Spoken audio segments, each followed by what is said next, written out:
Набиуллина. Российская экономика значительно перегрелась. Мгновенного снижения цен на жилье ждать не надо. Этому мешает эффект храповика, то есть высокий спрос. На таком фоне Центробанк повысил процентную ставку сразу на 2 пункта до 18 и обещает еще. Июльская инфляция превышает 9%. Тем не менее, официальный прогноз по году 7. Недельный рост цен на бензин в некоторых регионах больше 60 копеек. Индекс Мосбиржи упал ниже 3000 пунктов. Песков. Все показатели позитивны, от текущих проблем не свободна ни одна экономика мира. Задержан бывший зам Шойгу Булгаков. Его обвиняют в коррупционной схеме, по которой в войска поставлялись некачественные пайки. Говядина заменялась свининой и курятиной. В махинациях участвовал Грязинский пищевой комбинат. До осени 22-го Булгаков отвечал за материальное обеспечение армии. На Красной площади пытался сжечь себя директор оборонного НИИ «Волна» Арсеньев. Он жаловался, что предприятия банкротят и не дают выполнить оборонзаказ. Телеграм-канал ультраправых штурмовиков «Русич» заявил, что участники подразделения не будут следовать закону, принятому Госдумой, и продолжат пользоваться гаджетами на СВО. Недовольным депутатам предложена, цитата, «отправить своих детей на войну». В Следкоме рассказали, что мониторят поведение киллеров, вышедших на свободу через СВО. В Харьковской области рекорд воздушной тревоги – 48 часов без перерыва. Повреждены энергетические объекты в Черниговской и Житомирской областях.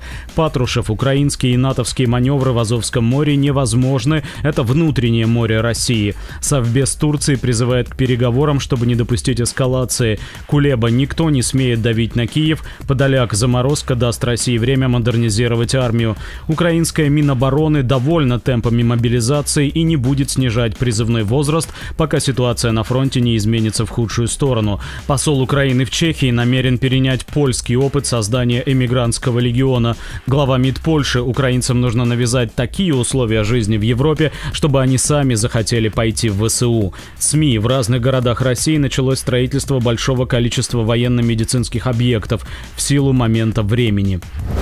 Бывший директор ЦРУ и госсекретарь Помпео: Трамп может инициировать ленд-лиз для Украины на $500 billion и снять все оружейные ограничения. Еврокомиссия отправила Киеву первые $1,5 миллиарда евро доходов от российских активов. Этими деньгами будет оплачено европейское же оружие. Великобритания представила макет истребителя нового поколения. В НАТО определили признаки возможного полномасштабного вторжения России и сценарии для собственной мобилизации. Обломки российского беспилотника в Румынии не станут таким поводом. Немецкое телевидение: США хранят на территории Германии кассетные бомбы и переправляют их на Украину в нарушение соответствующей конвенции. Путин опять встречался с Лукашенко, на сей раз на Валааме. В Москву из Турции возвращен Серебряков, пытавшийся перед этим взорвать автомобиль и бежавший. Помимо покушения, ему могут вменить теракт и госизмену. Киев обсуждает с Турцией идею коридора на Донбассе для вывода граждан Украины с неконтролируемых ей территорий. У берегов Турции обнаружен начиненный взрывчаткой украинский гидроцикл.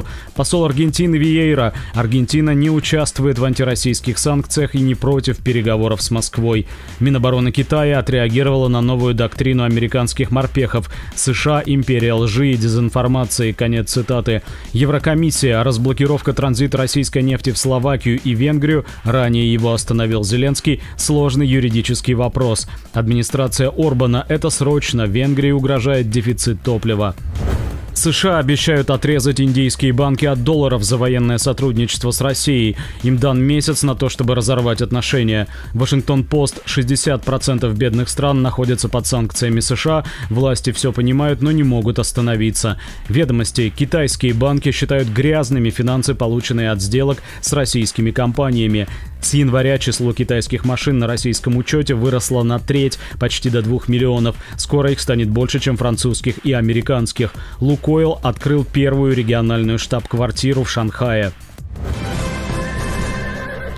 Обама с женой вслед за читой Клинтон поддержали выдвижение Харрис. Американским спецпредставителем по Балканам станет Саша Касанов, запомнившийся работой в Киеве во время Майдана. Младший Сорос объявил о помолвке с бывшей помощницей Клинтон. Певец рабочего класса Спрингстин теперь официальный долларовый миллиардер.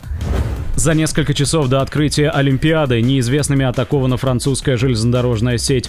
Поджоги в нескольких регионах. Задержки по всей стране сказались на планах 800 тысяч человек. Начато расследование. Генсек ООН Гутерриш призвал прекратить боевые действия на время соревнований. Мэрия Тобольска выпустила перечень профессиональных рисков чиновников. В списке падение со стула и порезы бумагой. В сеть утекло совещание главы Дагестана Меликова с подчиненными, на кадрах отборный мат. В Севастополе рабочие федеральной стройки жалуются на руководство, долг по зарплате больше 5 миллионов.